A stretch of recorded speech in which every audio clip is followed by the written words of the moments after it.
दर्शकहरू सम्पूर्णलाई नमस्कार। यो सगरमाथाको सामुन्नेबाट पिके साहित्यिक महोत्सव 2082 मा यहाँहरूलाई हार्दिक स्वागत छ।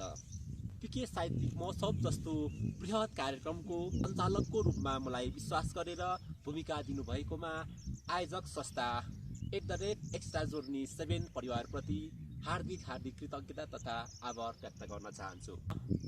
आज हामीसँग हुनुहुन्छ दुई धुरन्धर कविहरू। म उहाँहरूको परिचयलाई अगाडि बढाउन चाहन्छु। उदयमान युवा कवि तथा एक्लो महासङ्घका अध्यक्ष श्री खालिङ्गे महानायकज्यूलाई यो राडीमा बसेर आफ्नो आतिथ्य आसन ग्रहण गरिदिनको लागि हार्दिक अनुरोध गर्दछु। त्यसै गरी चर्चित कवि हुनुहुन्छ अभिवाहित सङ्घका अध्यक्ष श्री मज्जलाल राईज्यूलाई पनि आफ्नो आतिथ्य आसन ग्रहणको लागि हार्दिक अनुरोध गर्दछु।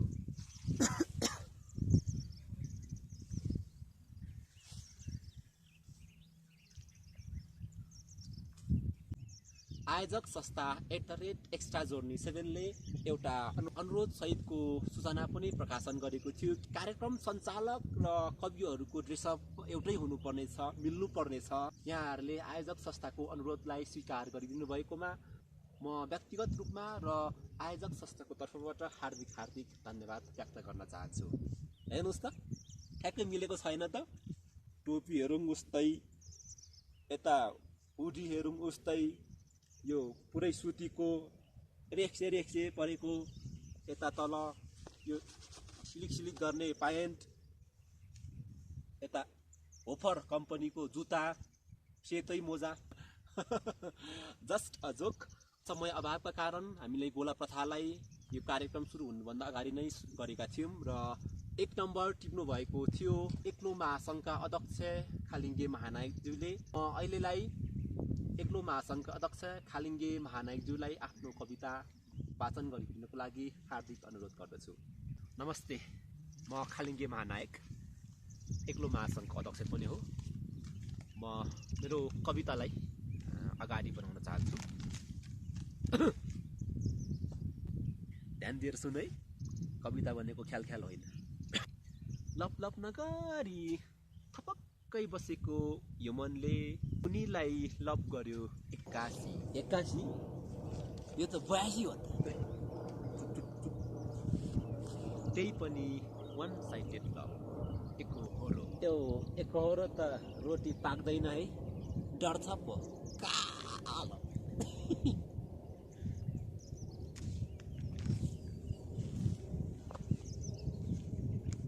उनी छुँदै दाग लाग्ने, म हेर्दै वाक लाग्ने, यो चाहिँ ठिक छ है, यो एकदम ठिक छ। हेर्दै वाक लाग्ने, यो चाहिँ एकदम ठिक छ लु। उनी छुँदै दाग लाग्ने, म हेर्दै वाक लाग्ने, उनी आकाशको जुन जस्तो, म मकैको घुन जस्तो। सही हो, यो पनि सही हो।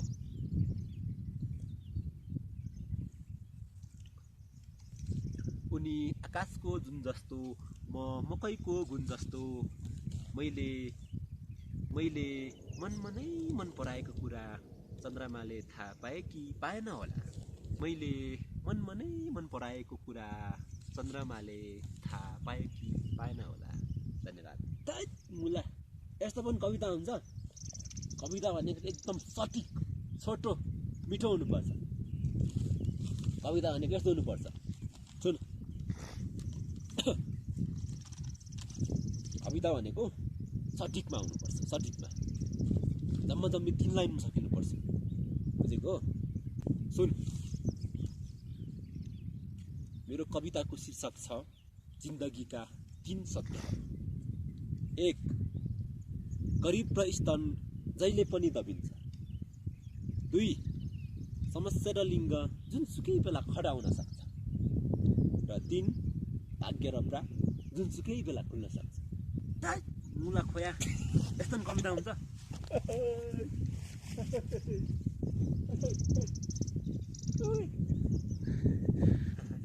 सर हजुर, अब आजको विजेता त हजुर म खालिङ्गे महानायक नै त भयो होला नि, होइन र? हजुर, अब खालिङ्गे महानायकजीको पनि कविता साह्रै गतिलो त थिएन, लागेन। त्यसो भएको हुँदाखेरि हजुर पनि पो यसो यो उकालो लाग्दिनुहुन्छ कि भनेर बिन्ती पो बिसाए है हजुर।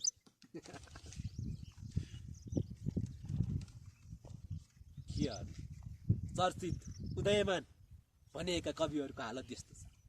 हेत भएन, अब म आफै कविता लेख्छु, भाडा ल्याएनन् केटाहरूले।